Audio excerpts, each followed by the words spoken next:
కరీంనగర్ జిల్లా తిమ్మాపూర్ మండలం కొత్తపల్లి గ్రామంలో ఎల్లమ్మ బోనాలు తీస్తున్నటువంటి నా మాదిగ బిడ్డలని మీరు గుడిలోకి రావద్దు, మీరు గుడిలోకి వస్తే గుడి అపవిత్రం అయిపోతుంది, మీ బోనాలు మా దేవతకి అవసరం లేదు అని చెప్పేసి ఒక రకంగా వెలివేయడం లాంటిదే డిస్క్రిమినేషన్ చేసిండ్రు. నేను మొదటి నుంచి మొత్తుకుంటూనే ఉన్నా, ఒరే నాయన 400 ఎంపీ సీట్లు వస్తే భారత రాజ్యాంగాన్ని తొలగించేస్తామని బహిరంగ ప్రకటన చేసినటువంటి బీజేపీ, ఆర్ఎస్ఎస్ ఈ దేశాన్ని హిందూ దేశంగా మార్చాలనుకున్న కొడుకులకు చెప్తా ఉన్నాను. ఎవరు గౌన్లంటే మనలాగే కష్టజీవులు, రోజు తాడి చెట్లకి ఈత చెట్లు గీసి సూర్యుడితో పోటుబడి పొద్దున పోయి కష్టపడి కళ్ళు గీసి ఊర్లో ఉన్నటువంటి సబ్బండ వర్గాలకి కళ్ళమ్మి బతికేటువంటి కష్టజీవులు. మరి వాళ్ళ లోపలికి ఎందుకు వచ్చింది అహంకారం? ఈ మాదిగోళ్ళంటే వాళ్ళకి ఎందుకు చులకనైంది? ఎందుకంటే మెల్లిమెల్లిగా ఆర్ఎస్ఎస్ తన యొక్క నిజమైనటువంటి స్వభావాన్ని బ్రాహ్మణుల నుంచి అగ్రకులాలుగా పిలువబడుతున్నటువంటి శూద్రులకి, శూద్రుల నుంచి అతి శూద్రులకి మెల్లిగా ట్రాన్స్ఫార్మ్ చేస్తూ ఉన్నది. అసలు ఎప్పుడో ఎల్పిజి పేరు మీద Congress government legalisation, privatisation, globalisation పేరు మీద మొత్తం దుబ్బిరే రిజర్వేషన్, అవున రిజర్వేషన్ కూడా మున్సిపాలిటీల కాడ ఉన్నాయి. వేలాది సంవత్సరాలుగా ఈ మాలమాదివులకు వాళ్ళు ఇచ్చినటువంటి గౌరవం మున్సిపాలిటీ కార్మికులు, చెత్త ఊడ్చేటువంటి కార్మికులు గాడ కూడా రిజర్వేషన్ మీద పోటీ పడ్డారు. ఏం చేసింది బీజేపీ? మందకృష్ణని ఆలింగనం చేసుకున్నది, మందకృష్ణని అలుముకున్నది.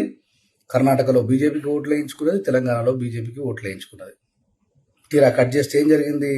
ఇప్పుడు ఏ మాదిగలకైతే వర్గీకరణ ద్వారా ఏదైనా జరగాలని కోరుకున్నాడో ఇమీడియట్ గా దళిత క్రైస్తవులైనటువంటి మాలా మాదిగలకు ఎస్సీ హోదా ఉండదు అని ముంగట ఎద్దుకెగేసింది, తసక్దిగేసింది. ఇప్పుడు ఏమైంది కృష్ణన్న? మళ్ళా అయ్యో నేను ఇంత కష్టపడి సంపాదించిన రిజర్వేషన్ మళ్ళీ క్రైస్తవుల పేరు మీద తొలగించేస్తున్నారే అని చెప్పేసి మళ్ళా కేంద్ర ప్రభుత్వం మీదనే యుద్ధానికి దిగిండు. శత్రువు ఎప్పుడూ కూడా తన ఒరలో నుంచి కత్తిని డైరెక్ట్ గా దించడు మిత్రులారా, మనవాన్నే సెలెక్ట్ చేసుకుంటాడు. ఇప్పుడు నేను గౌడ కులస్తులతో పాటు అగ్రకులాలుగా ఫీల్ అవుతున్నటువంటి లుచ్చానా కొడుకులకు చెప్తా ఉన్నా, అరే ఒకసారి చరిత్ర యొక్క ఇతిహాసానికి వెనక్కి వెళ్ళి చూడండి. పరశురాముడు నా తండ్రి ఎవరు చెప్పు ఎల్లమ్మ తల్లి అని చెప్పి వెంటబడి నరుకుదామని ప్రయత్నిస్తూ ఉంటే పారిపోయి పరశురాముడికి భయపడి ఏ కులస్తుడు ఎల్లమ్మని తన దగ్గర దాసపెట్టుకోకపోతే నా మాదిగ జాతి బిడ్డల లందలా వచ్చి జాక్కున్నది ఎల్లమ్మ. ఎలా మా తోలు తిత్తిని తీసుకుపోయి ఎక్కడైతే నానబెట్టే దాన్ని శుభ్రపరిచి వాయిద్యాన్ని వాయించడం కోసం తయారు చేసే లందల దాక్కున్నది ఎల్లమ్మ. నువ్వు ఈ రోజు నా మాదిగ బిడ్డలను గుడి లోపలికి రావద్దన్న ఆ ఎల్లమ్మని కాపాడిందే ఈ మాదిగ బిడ్డలు రా. లుచ్చా నా కొడుకులారా, చరిత్ర తెలుసుకోండి బాడుకోవాలరా.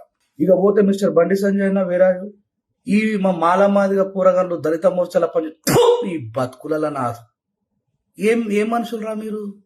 ఎంగిలిస్టార్లు ఏరుకొని తినడానికి సిగ్గనిపియారా మీ బతుకులకి? బాబాసాహెబ్ అంబేద్కర్ సెల్ఫ్ రెస్పెక్ట్ తో బతుకుమన్నారా? ఇక క్రైస్తవులు గమ్మంటే ఎందుకు గారా? ఇప్పుడు ఒక్కడు గుర్తుపెట్టుకుని చూడండి, ఒక్క బీజేపీ ఓడైనా, ఆర్ఎస్ఎస్ ఓడైనా, విశ్వ హిందూ పరిషత్ ఓడైనా, బజరంగ్ దళోడైనా ఈ మాలమాదిగ బిడ్డల కోసం అండగా నిలబడి మనమందరం హిందువులం ఒకటే కదా, గడప లోపల హిందువులం, గడప దాటితే బంధువులం, కులం అనేది కేవలం ఇంట్లోనే, బయట మనం అందరం హిందువులం అని మాట్లాడుతున్నాం. ఒక్కడు కూడా ఆ డిస్క్రిమినేషన్ కి, అవివక్షకు గురైనటువంటి ప్రజలకు న్యాయం చేయడం కోసం నిలబడి రాడు. ఎందుకంటే వాళ్ళంతా అంతర్గతంగా ఒక్కటే. ఇప్పుడు చెప్పాలా హిందూ బంధువులారా, మీ నోట్లో క్యారెట్లు పెట్టుకున్నారా, కొడుకులారా, లంబడి కొడుకులారా, నా కేసు అయితే కానీ నీ అమ్మ ఏడిపోయినరా. ఇప్పుడు మీరు మాట్లాడరు, ఒక్కడు కూడా మాట్లాడరు. కొడక మేము లేని మీ బలం ఏడ నిలబడతారా? కత్తులు గొడ్డలు పట్టుకొని తుపాకులు పట్టుకొని నరికిన మా వాళ్ళకి బాబాసాహెబ్ అంబేద్కర్ గారు రిజర్వేషన్ ఇచ్చి సోఫాలలో కూర్చుండబెట్టి విద్యా ఉద్యోగాలలో అవకాశాలు కల్పించిన తర్వాత బొర్రలు పిర్రలు పెంచుకొని ఆదివారం రాగానే పిల్లం పిల్లలతోని జల్సాలు చేసి బిర్యానీలు తిని హ్యాపీగా బతుకుతున్నటువంటి గాడిద కొడుకులు మా జాతులలో స్వయంకృత అపరాధం చేత మోసగింపబడుతున్నటువంటి వ్యవస్థ వల్ల మా జాతి నాశనం అయిపోయింది. ఇప్పుడు క్రైస్తవులు గమ్మంటే ఎందుకు రారు? ఇక్కడైనా ఏ క్రైస్తవుడైనా నువ్వు చర్చికి ఎందుకు వచ్చినవు రా, నువ్వు మాల మాదిగోడు అని చెప్పేసి నెట్టేయంగా చూసారా? ఏ ముస్లిం సహోదరుడైనా తుమ్ కోనే తుమ్ దళిత తుమ్ మసీద్కి ఊపర్ నయా అని చెప్పి అన్నాడా? ఇప్పుడు మాట్లాడరు. మేము మాట్లాడితే మీకు గుర్తుంది. ఇప్పటికన్నా బుద్ధి తెచ్చుకోండి, తిరుగుబాటు చేయడం నేర్చుకోండి. చెప్తున్నా, మనం కలిసి ఉంటేనే బలం. ఏం సాధించలేడు బంధకృష్ణ. తిరిగి ఒక్క పద్మశ్రీ తెచ్చుకున్నాడు. ఎటువా కృష్ణన్న నువ్వు రా, బండి సంజయ్ని నిలది. నీ ఎంపీ నేతృత్వంలో ఉన్నటువంటి పార్లమెంటులో మేమోట్లేస్తే గెలిచిన మాదిగల భిక్షం మీద గెలిచినటువంటి మీ బీజేపీ ప్రభుత్వం మా మీద కుట్రలు చేస్తున్నది కొడకా అని సింహంలాగా గర్జించు. మాలల మీద మాట్లాడినావు, అదంతా మన అన్నదమ్ముల పంచాది, ఇంటి పంచాది, నేను దానిలాగా తలుచుకోలేదు. ఇంత బలమైనటువంటి కరీంనగర్ జిల్లాలో వివక్ష జరిగిందంటే ఇక మీరు ఆలోచించండి, రేపు ఇంకెన్ని వివక్షలు జరగబోతున్నాయో. కొంచెం ఘాటుగా మూటుగా సూటిగా నా కూడా వీక్కోరు. నాకు కూడా మస్తుంది లోపల, ఆ మాల మాదిగులను రెచ్చగొట్టి ఒక్కొక్కని ఊచకోత ఎంతరా నాకు అర్థం కాదు. మీరంతా మా ముందర అన్నలమై తుపాకులు పట్టుకున్న గన్నులు పట్టుకున్నది మేమే, ఫ్యాక్షనిజంలో తలలు నరికినటువంటి ఫ్యాక్షనిస్టులం మేమే. ఈటేమో అలెలుయా ప్రభు అని చెప్పేసి ఆయన ఫ్యాక్షనిజం చేసిన వీరులంతా కూడా దేవుని నామమున దేవుని చిత్తమున అని చెప్పి అయిపోయినరు. ఆ తుపాకులు పట్టుకొని దొరలను ఎదిరించినటువంటి మావులంతా ఉద్యోగాలు సంపాదించుకొని చల్లబడ్డారు.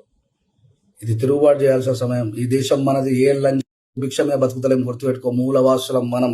చరిత్ర వెనక్కి వెళ్ళి తిరిగితే మనమే మన సహోదరుల చేతనే మన మీద దాడి చేస్తారు. దాడి చేసినోడు మన శత్రువు, గుర్తుపెట్టుకో. ఎవడైనా అడుమాలోడు కానీ, మాదిగోడు కానీ, మంగళోడు కానీ, కుమ్మరోడు కానీ, గౌండోడు కానీ, సాకలోడు కానీ, రెడ్డోడు కానీ, వెలుమోడు కానీ, మనని డిస్క్రిమినేషన్ చేసిన వాడు మన శత్రువు యాస్పర్లా. ఎన్ని రోజులు దెబ్బలు తింటారా? తిరుగుదాడి చేయండి. ఆర్టికల్ బిఎన్ఎస్ 34 ఏం చెప్తుంది? మీ మీద ఎవడన్నా చేస్తే మీరు చంపేసినా ఏం కాదు, అది సెల్ఫ్ డిఫెన్స్ అవుతుంది. అంతమంది ఉన్నారు, నలుగురు పీకలు విసుకలేకపోయినరా? ఎన్ని సంవత్సరాలు దెబ్బలు పడతారా ఇంకా మీ జీవితాంతము? మన తాతలు చదువు లేకపోయినా, అవకాశాలు లేకపోయినా, ఉద్యోగాలు లేకపోయినా ఏ కొడుకు కింద బానిస లెక్క లేరు. మీకు అన్నీ ఉండి కూడా బానిసలు అవుతున్నారంటే ఇక మిమ్మల్ని ఎవడు బాగుపరచాలో నాకైతే అర్థమవుతుంది. బాబాసాహెబ్ అంబేద్కర్ ఇట్లా పిరికి సన్నాసలమే బతుకమని కోరుకోలేడు. గుర్తుపెట్టుకోండి, మనకుండే హక్కులు మనకున్నాయి. అట్రాసిటీ కేసు వేస్తారు, మళ్ళీ ఎవడో మన దాంట్లోకి వెళ్ళి పెద్దోడో చేయాలంతా మనోళ్ళే ఫోన్ రాయేదో కోపంలో తప్పు చేసి అనగా నవ్వుకుంటారు. కేసు పెట్టద్దు రే, అట్రాసిటీ కేసు పెట్టద్దు, పెడితే వెనక్కి రావద్దు. గుర్తుపెట్టుకొని మళ్ళీ చెప్తున్నా, ఆవేశంతో అట్రాసిటీ కేసు పెట్టి ఓడైతే మిమ్మల్ని అరే మాది కూడా దూరం ఉండి నువ్వు మెట్లెక్కు అని చెప్పాను, వాడే తమ్మి సారీ రా ఏదో తెలగ చేశారా అని చెప్పాను. కానీ మాది కూడా సహజంగా ఈ దయాత్మమైన హృదయం ఉంటుంది కాబట్టి అట్రాసిటీ కేసు పెట్టకూడదు.